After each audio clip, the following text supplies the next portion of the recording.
Welcome back to America's Fractured Politics. Today I have with me Phillip James Walker. Phillip is a lawyer and an expert on American politics as well as international affairs. And we're going to touch on the Iran war, on voting, on a few other issues today that are of consequence. And I want to kick it off with Phillip by talking about the war. We have a president who's basically threatened to end the war, threatened to extend the war, threatened to bomb Karg Island, threatened to open the Strait of Hormuz by force, threatened to bomb facilities, nuclear facilities, as well as power plants. What is this guy doing? First, Mark, thank you for having me. It's a real pleasure to be here with you today. To dive right in, I don't know what he's doing. He does not know what he's doing. This is what is most worrisome about all of this, that there's no clear objective stated. He's bounced around between objectives. Because we have no objectives, his strategy is unclear. Because his strategy is unclear, the tactics are even unclear. Leaving aside what he says, because what he says, may be irrelevant, both because he's muddled in his own mind and he's a chronic liar. If you look at what we've actually done and our force posture, we have degraded their military capacity. We have thus far done very little to degrade their economic capacity, and we do not have sufficient forces in the region for any kind of a sustained ground invasion of Iran. So, in terms of what he's up to and where we're at, if we have any objective, it's just to make trouble and to put them on the back foot. And wouldn't you think that the Iranians' main objective right now is to persevere? Yes, absolutely. The Iranians have an objective, they have a strategy, and they have tactics supporting it. Their objective is literally to preserve the regime. It is to stay alive, and they've done that. They have successfully had a transition of power to a new generation of leadership in the midst of war. They continue to strike targets in the entire region. I'm not sure if it came out much in the media, but they actually had a missile that came very close to hitting Diego Garcia well out in the Indian Ocean. That's a, I think, 4,000-mile range, which is indicative of significant capacity. Iran has a strategy and tactics to support their objective, which is, in a nutshell, to hold the world economy hostage. And they have done so by exerting control over the Strait of Hormuz. And they are holding that control despite American efforts to end that. Aside from turning Lebanon into a pile of rubble and trying to effect regime change in Iran, what is Netanyahu's game? His game is stay in power as long as he possibly can, on a personal level. I'm not even sure if he thinks in terms of what's best for Israel. The irony is, Israel is clearly setting up some form of occupation in the south of Lebanon. And those were the conditions in, I believe, 1983, and correct me if I'm wrong in the year, Right. that led to the creation of Hezbollah as a military force. There was no Shia Lebanese militia prior to the Israeli invasion of Lebanon in the 80s. And the forebearer of Hezbollah was the militia that put up the stiffest fight against Israel in the south of Lebanon. That was Amal. Huh? That was Amal. Was it? It was. Because I remember Amal as mostly a political force and never built a militia of any repute. No, they didn't. But I could well be wrong. Not on the scale of Hezbollah. Not on the scale of Hezbollah. Yeah. You may, I'm sure you're right about that. This, but to come back to today, this is the the irony of it, they're repeating the mistakes of 40 years ago in an attempt to bring security when Israel has interlocutors for peace, willing to talk about long-term solutions. Lebanon is an awkward situation because the government does not fully control the country and does not have a monopoly on the use of force. And Israel has sent all kinds of signals that they would like to see the government of Lebanon curb and disarm Hezbollah, which it has up until now been unable and unwilling to do. But this invasion is not going to solve that problem. They're just creating new problems for themselves. Yes, And they they're are. creating absolute chaos in Lebanon. 700,000 internally displaced people, infrastructure that was already failing on the verge of complete collapse, political destabilization in a country that in the best of times is not stable, is just a bad situation. I'm of Lebanese origin. I spent 3 years there back in the early 70s and visited in 2019, and I've studied Lebanon most of my adult life. It is a tragedy beyond all imagination. It's a beautiful country. It has a vibrant political life, even though it's been riven by corruption. Mhm. But the Lebanese president, Joseph Aoun, has already said that he would negotiate with the Israelis. They don't want to. Yep. They don't want to. They do not want to. They're not interested. No, they're not. They are not interested. What they're interested in is their so-called buffer zone. They're interested in, I mean, I don't know why this is not talked about more, but Israel is literally depopulating the south of Lebanon. Yes, they are. They are. And they're turning parts of South Lebanon into something resembling Gaza. Yeah. Yeah. Which is a human tragedy. Yeah. I mean, this is one more instance where the Leahy Law is honored in the breach more than in the detail, because these are war crimes taking place with U.S. military assistance. Do you think the United States should cut off aid to Israel until it stops? Is that a question or a statement? I didn't quite hear. No question. Yes. I agree. Yes. I think that's the only way to stop it. Yeah. I mean, I will tell you, I believe in following our own law. And just for the listeners, it is against the law, U.S. law, for recipients of U.S. aid to use that aid for military actions that could constitute war crimes or crimes against humanity. That's written into U.S. law, black and white law. There are nuances that would be a whole show, and the State Department has hid behind those nuances to not scrupulously enforce the law. But that is the law, plain and simple, and nothing for or against Israeli assistance to military assistance to Israel in the abstract. But I feel we should be enforcing the law scrupulously around the world, including Israel. It'd save a lot of lives and a lot of territory as well. Yes, it would. And I think it would have simplified the situation in Gaza. I agree completely. Let's move to a slightly different subject. Trump has completely disordered our international relationships. He has alienated NATO. He has demonstrated an affinity for the Russians that is completely inexplicable unless you believe that they've got compromise on him, which they may. Where do you think this ends? Do you think that a future administration can restore this, or are we stuck?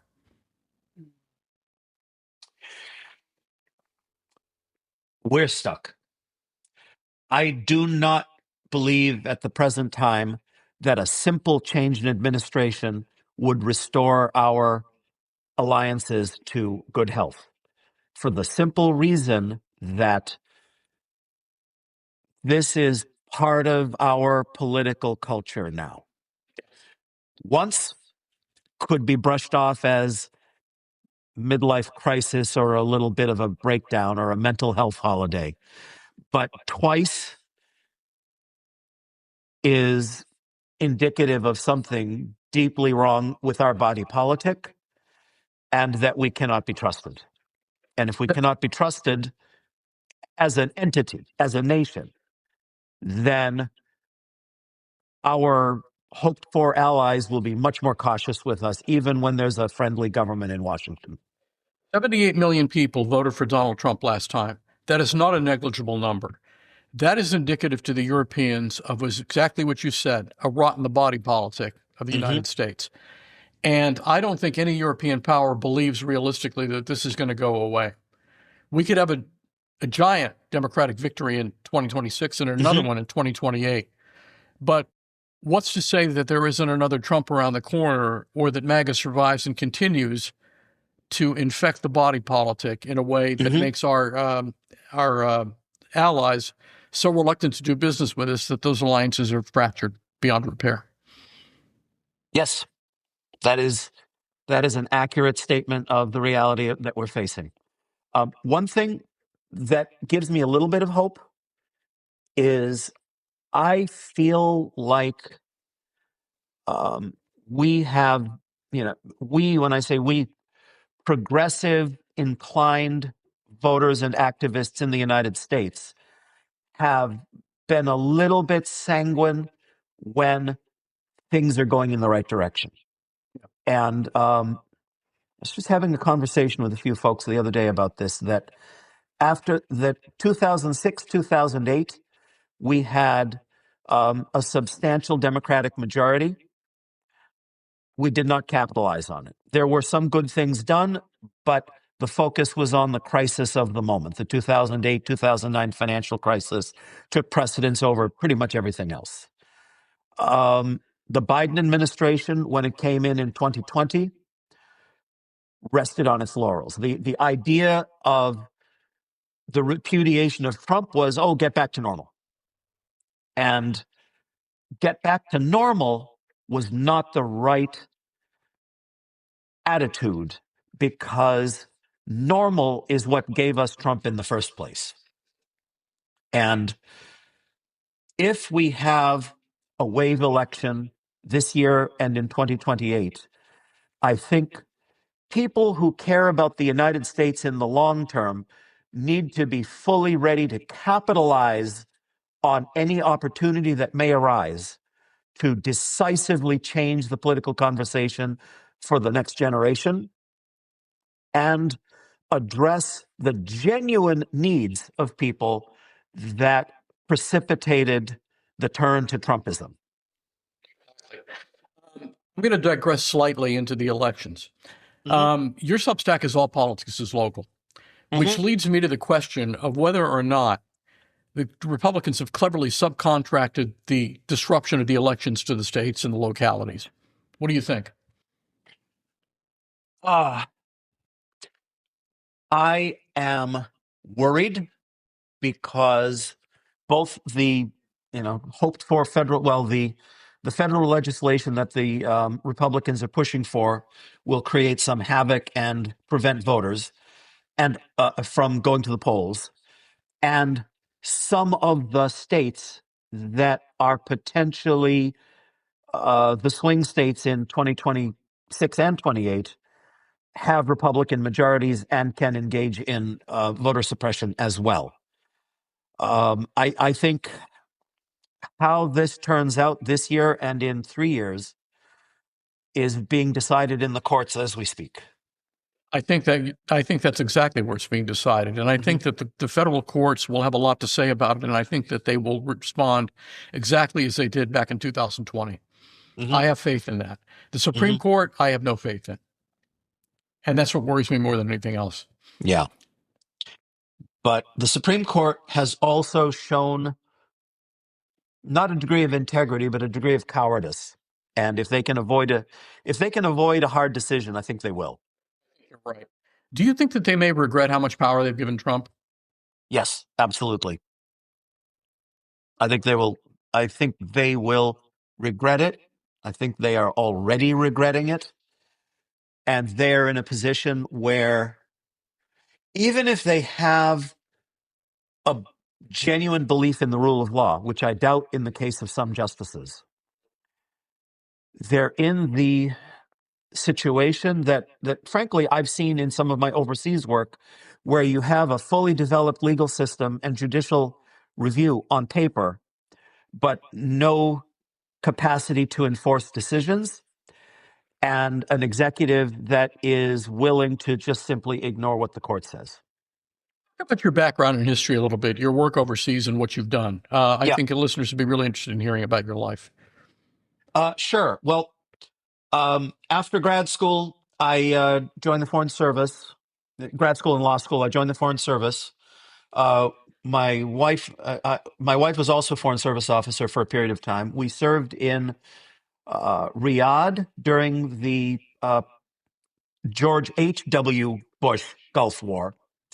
I was part of the group of officers who went up to reopen the U.S. Embassy in Kuwait after Saddam was thrown out of Kuwait.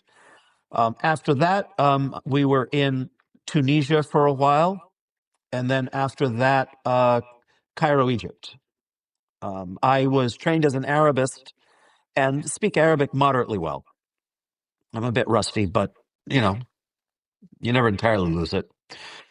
When the kids started coming along, we thought it would be nice to live a more normal life, so I came home to the States, to New Hampshire, to practice law, but that didn't last more than a few years. I started taking work from the State Department and going back overseas again in a contract capacity. In those years, Palestine, Iraq, with the invasion of, George Bush's invasion of Iraq, George W. Bush's invasion of Iraq, Yemen, back to Egypt, another Yemen stint, 4+ years in Afghanistan, which in some ways I felt very strongly about Afghanistan, and I still do, that it's a country, it's heartbreaking. The country has so much potential and such wonderful people and such bad governance and such an unfortunate history. And then several years working in Iraq, bringing us up to the present. Earlier in my career, it was mostly focused on public diplomacy. And as time evolved, I've developed some expertise in rule of law, democracy, and governance, and a lot of work in economic governance as well. When I was in Afghanistan, I was senior legal advisor at the Ministry of Finance. So we dealt with pretty much everything that the government faced in the economic realm, in financing the government, taxes, a lot of international negotiations, a lot of development assistance work. It was interesting. What years were those? Afghanistan, that was the first time I went out to Afghanistan was 2008, I think. And then I was out there again 2010 to mid 2014. And then after that, I started in Syria. We were based in southern Turkey, but the focus of the work was the opposition in Syria, support for the opposition in Syria from 2014 to 2018. A friend of mine, John Sopko, who I practiced law with for a little while, spent quite a bit of time in Afghanistan. Do you know John? Yep. I do not know him personally, but I know the name. I know who he is. And I think that the Special Inspector General did some pretty good work. I thought he did too. He exposed a lot, and nobody listened to him. And I think that was a source of deep frustration for him. Oh, I disagree. I think people did listen to him. They just didn't act on it. Yeah, that's probably a more fair assessment. Yeah. That's probably a more fair assessment. Let's go back to the elections a bit. I know we're bouncing around, but I'm kind of doing this little bit of stream of consciousness here. Do you think that a very large turnout can overcome what the Republicans are up to? Yeah. I'd love to predict that. I have no idea. I am very worried that when you're talking about thin margins and you're talking about legally dubious interferences, that even small interventions could have big outcomes. That's I my mean, worry as well. that said, the best way to counteract that kind of intervention is big turnouts. I can't predict anything. All I know is if all of us work hard to make sure that everyone who can vote does vote, we're safer. I agree. The Swedish IDEA did a report on Democratic backsliding, and we did a very poor job. Talk about that a little bit. What are your thoughts? You know, um, our backsliding is more obvious under Trump, but it is not a Trump created phenomenon. This has been happening for a long time. Just by way of anecdote, several years ago, I was in Sweden. This was early Biden. I was in Sweden for a conference organized by the Swedish Foreign Ministry. And I was chatting over dinner with some of my colleagues and counterparts. We were talking about the U.S. justice system. And I was talking about some of the more, I feel, abusive aspects of our justice system. And they were hard, these Swedish lawyers were horrified at some of the things that go on in our justice system. And these are not Trump creations. These are things that have been developing for years, if not decades, that put us out of step with the mainstream of advanced industrial democracies.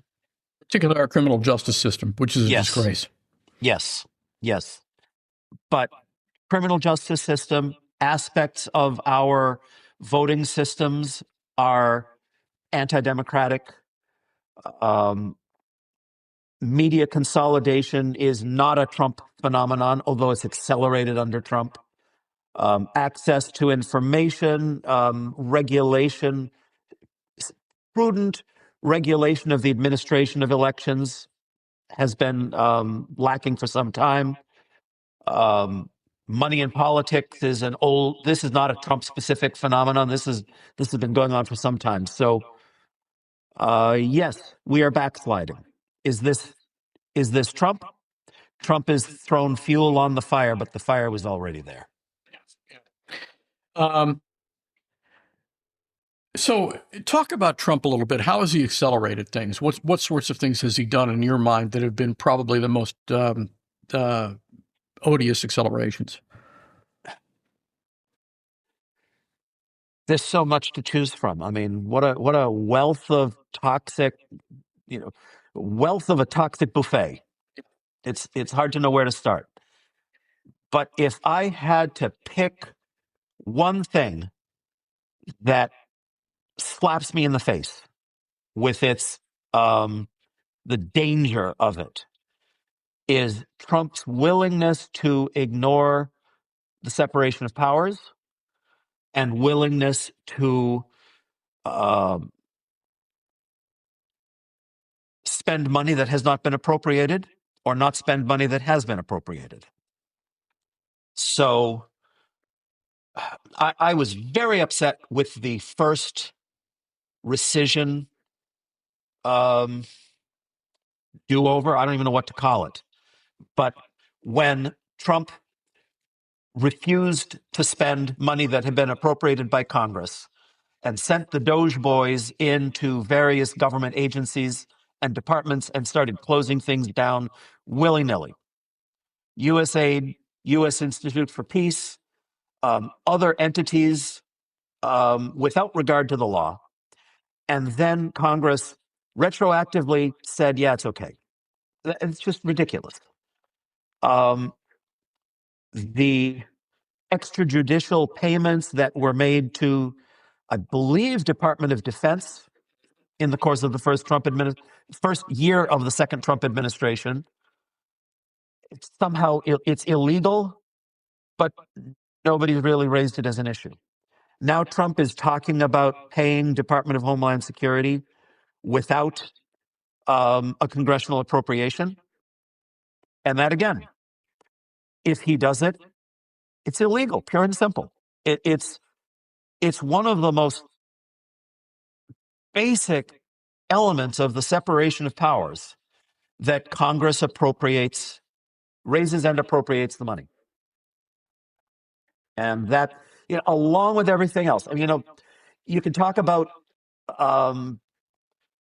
extrajudicial killing on the streets of American cities. And that's horrifying, and it's happening. Writ of habeas corpus out the window. Like, it's so many things. It's hard to know where to start. But if I have to pick one thing, it's the money. Those people you mentioned did quite a bit of damage, but they did damage to the Foreign Service in particular. They did. How lasting do you think that damage is? We've lost a lot of good people. How do you replace them? We did lose a lot of good people, but the truth is that the Foreign Service has been in decline for a couple of decades. And good people have been leaving the Foreign Service for some time. Also, some of the foreign affairs bureaucracies needed a shakeup. Now, this is not a defense of the Doge boys at all. But, trying to look at it as a glass half full rather than glass half empty, it will be an opportunity, inshallah, to rebuild better in a few years' time. We are losing skills. We are losing expertise. It will literally take years to rebuild the foreign affairs establishment. But the foreign affairs establishment has needed some reform for a number of years. It's yet again, Trump came into office successfully pointing to legitimate problems. But rather than make an attempt to actually fix the legitimate problems, he made them worse because he thrives on chaos and because his MO is to crow about the problems rather than roll up his sleeves and try to fix them. Let me try something on for size with you. Sure. About the Foreign Service. I always have had the impression, through my friends at the State Department and through others, that part of the problem was morale, and that was a direct relationship to the fact that the politicals at state, no matter who they were and what administration, gave short shrift to the opinions of the professionals. Mm-hmm. Talk about that a bit. What do you think? My personal direct experience was that the political appointees that I dealt with from time to time were reasonably competent. But I have also heard from friends that it's a different story when you have individuals who have no background or relevant experience. But then again, I spent most of my career, all of my career in the Middle East, and political appointees generally don't go to the Middle East.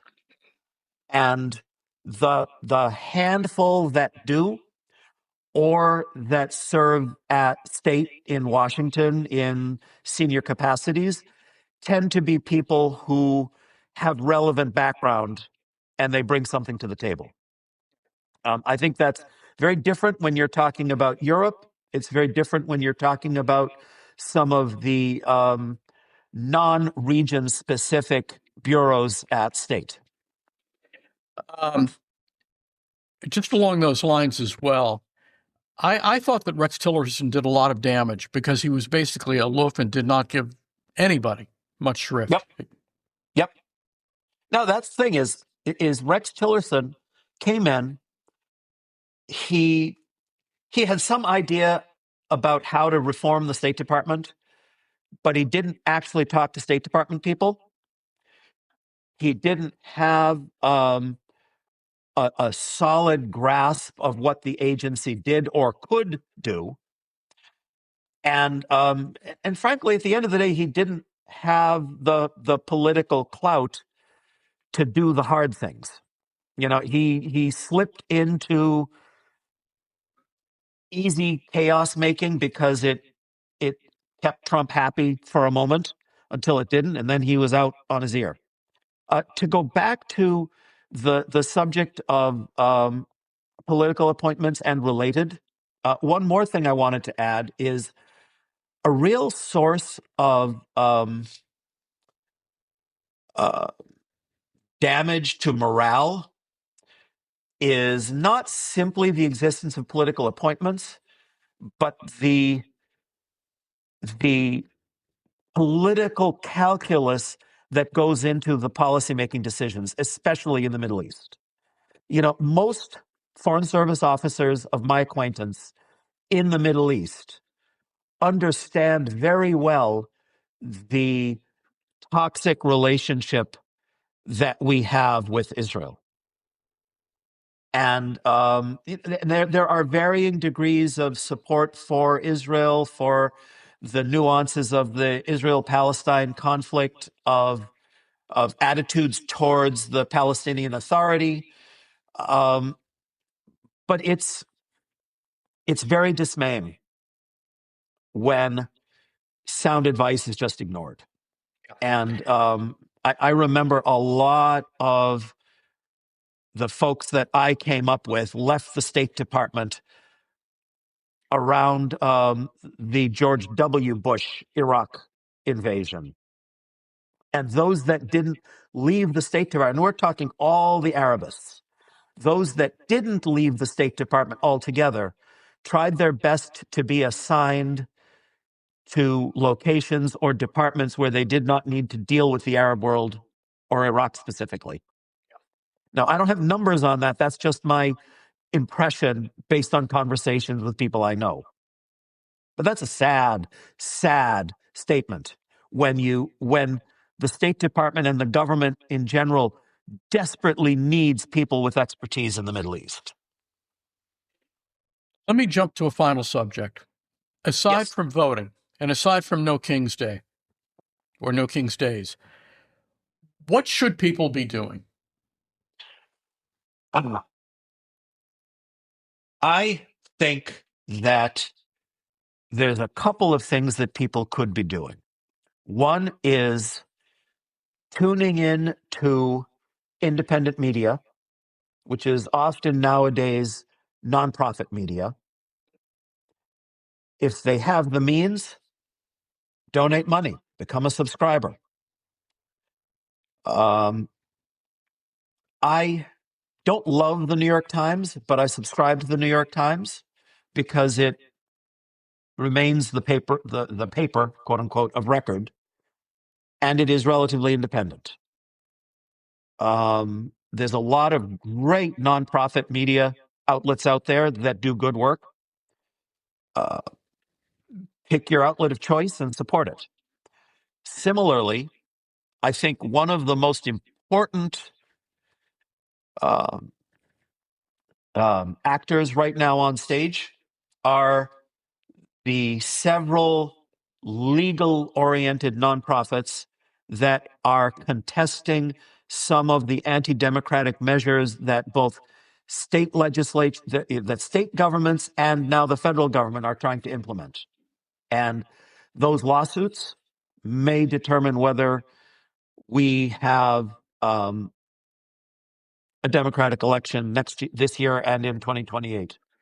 Mark Elias is doing some great work. Yes, he is. Yes, he is. And I wish we had more of him because he's overburdened. Yeah. Mark Elias and his firm are doing great work. The best evidence is Trump truths about him personally. He is on the enemies list. And if you're on that list, you're doing something right. Yeah, exactly. Any final thoughts? Oh, gosh. I guess my final thought is the conversation is a riff on the conversation that I seem to be having with a lot of folks nowadays about, is there hope? I personally think there's hope, possibly even a lot of hope, that the grief and the instability that we're all experiencing right now, I feel is because we're at a transition point, that the previous model of our country has, and I don't mean like the constitutional structure writ large, but the pattern that we fell into after after the fall of the Soviet Union has run its course. That we have not fully come to grips with changes in the world and also changes domestically. We are soon to be no longer a majority white country. I think for many people that doesn't matter one bit. For other people, it matters a great deal. Yeah. And folks are coming to grips with that. And that's not a matter of people being racist. It's a matter of self-identity and how we think about ourselves and how we think about the nation as a whole and who we are as a nation. That because we're in a point of transition and because of the uncertainty that comes with it, bad actors and charlatans have been able to take advantage of us. Relating to that, we established a pattern of economic growth that worked for a while, starting in the Reagan years, that has just run its course. That we're in a situation now where a handful of oligarchs have an extraordinary amount of power in this country. But it is becoming very clear that this is the next battle. It's almost like 100 odd years ago, the dominant politics was between the Gilded Age oligarchs and the progressives who would take them down a notch. And that was a period of retrenchment, a period of upset. It was a very, 1925 was a very reactionary period, but it changed rapidly. I just hope we don't have to go through another Great Depression to effectuate that change. But just to conclude, I am optimistic that what we're feeling now is birth pangs of something new and better. Because I think the 21st century can be another American century if we play our cards right. One last question, one I forgot to ask. What do you think happens in Syria? Great question. Nobody talks about Syria nearly enough. As I mentioned, I spent pretty much 4 years working on Syria, late 14, well into 2018. And a number of my friends from that time have gone back to Syria. A few of them have joined the new government there. I am cautiously optimistic about Syria, very cautiously optimistic. And the instability in the region is doing no good at all. But the fact that Ashara has tied himself so closely to the Saudis, and the Saudis are willing to spend freely in Syria to rebuild the country, will help stabilize Syria in the short run. The ongoing negotiations between the government in Damascus and the Kurdish and SDF forces in the northeast, it's touch and go. There has been violence, but there has been negotiation. What I've heard, and I don't have citations to support it, but what I've heard is that most of the area that had previously been controlled by SDF has just melted away, and the government in Damascus has reasserted control in Raqqa, for example, in that area, and that the retrenchment is to really the Kurdish heartland in Hasaka. So where it goes next is a matter of negotiation, but there seems to be an appetite to negotiate. What is most worrisome to me about the new government is if they cannot maintain tight control on their own armed forces. Some of the clashes in the Latakia area, I had been told were the result of rogue actions by militia belonging to the government, but not regular forces. Now, that might just be PR to sweep some ugly stuff under the rug, but it's plausible. It's plausible. Are there any remnants of the Alawites? Oh yes, absolutely. Yeah, absolutely. This was the essence of the clash. Is pro-Shara militia had been in Latakia and started seeking out military-age young men with Alawite heritage. And once word got out that they were just grabbing and dragging away young men, people came out in force, armed, ready to fight and defend their homes. And then it started to escalate, and then Shara pulled his people back. Then there was negotiation, and now there seems to be some calm again. And something similar happened in the south, in Jebel Suwaid, in the Druze area, in the far south of Syria, excuse me. But the lid appears to be back on that can of worms, and beyond that, it's the will of the Damascus government to keep control of their own forces, and the willpower to actually walk that fine line between allowing disintegration on the one hand and attempting to avert disintegration with an excessive use of force on the other hand. What do you think a stable Syria would mean for the region?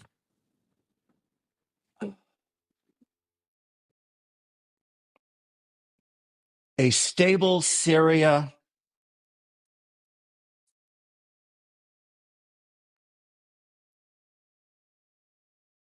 it will no longer be a negative on the table. I do not think a stable Syria can be a driver for positive change, but an unstable Syria can be a driver for negative change.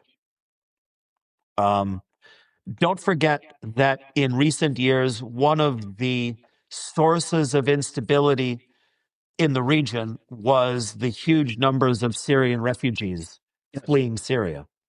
Some of them have gone back. Others would like to go back but can't because the infrastructure is not there, and frankly, the economic opportunities are not there. Stunned at how many there were in Lebanon when I went in 2019. Huge numbers in Lebanon. And there's still quite a number there, but a lot have gone back. Yeah. And same for Turkey. Turkey had vast numbers of Syrians. A lot of them are still there.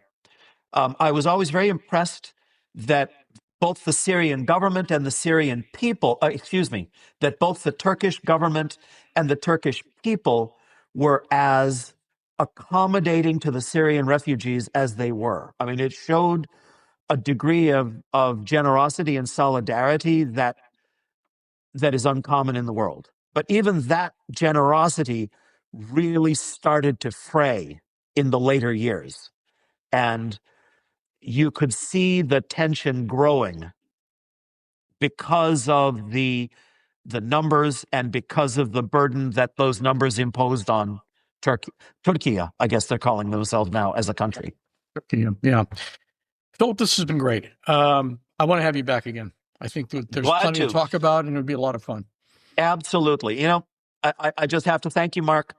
I really enjoy talking about these subjects and possibly nerding out a little bit and getting down in the weeds, which I don't get to do very often. So well, I'm glad really you did appreciate it. it. I'm glad you did it today. Really It was a real great thing. And I think our listeners will enjoy it too.